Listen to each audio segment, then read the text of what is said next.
राधे राधे सभी को। हरे कृष्णा, हरे राधा। आज हम आपको श्रावण मास के कृष्ण पक्ष में आने वाली पवित्र कामिका एकादशी की कथा सुनाने जा रहे हैं। शास्त्रों में कहा गया है कि इस एकादशी का व्रत करने से मनुष्य के अनेक जन्मों के पाप नष्ट हो जाते हैं और मनुष्य पाप मुक्त हो जाता है। भगवान श्री हरि विष्णु की विशेष कृपा भी उसको प्राप्त होती है। पौराणिक कथा के अनुसार एक गांव में एक वीर क्षत्रिय रहता था।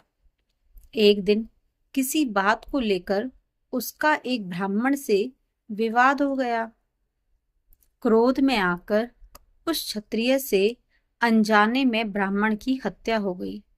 ब्रह्म हत्या का महापाप लगने के कारण उसका जीवन दुखों से भर गया। कोई भी ऋषि मुनि उसे अपने आश्रम में प्रवेश करने नहीं देता था।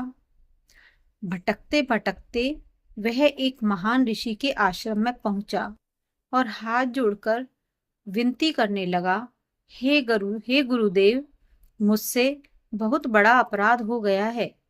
कृपया मुझे कोई ऐसा उपाय बताइए जिससे मैं इस महापाप से मुक्त हो सकूं। उसने अपनी व्यथा थी पूरी गुरु को सुना दी कि मुझसे ऐसे ब्रह्म हत्या हो गई है और उसका मुझे पाप लग गया है। ऋषि ने ध्यान लगा करके कहा, हे पुत्र, श्रावण मास की कृष्ण पक्ष की कामिका एकादशी का तुम श्रद्धा पूर्वक व्रत करो। भगवान विष्णु का पूजन करो, तुलसी जी को जल अर्पित करो, रात भर प्रभु का भजन और स्मरण करो। भगवान की कृपा से तुम्हारे सभी पाप नष्ट हो जाएंगे। उस क्षत्रिय ने पूरे विश्वास और श्रद्धा के साथ कामिका एकादशी का व्रत किया। अगले दिन द्वादशी को विधि पूर्वक पारण भी किया। भगवान विष्णु उसकी भक्ति से अत्यंत प्रसन्न हुए और उसे ब्रह्म हत्या जैसे महापाप से भी मुक्ति मिल गई।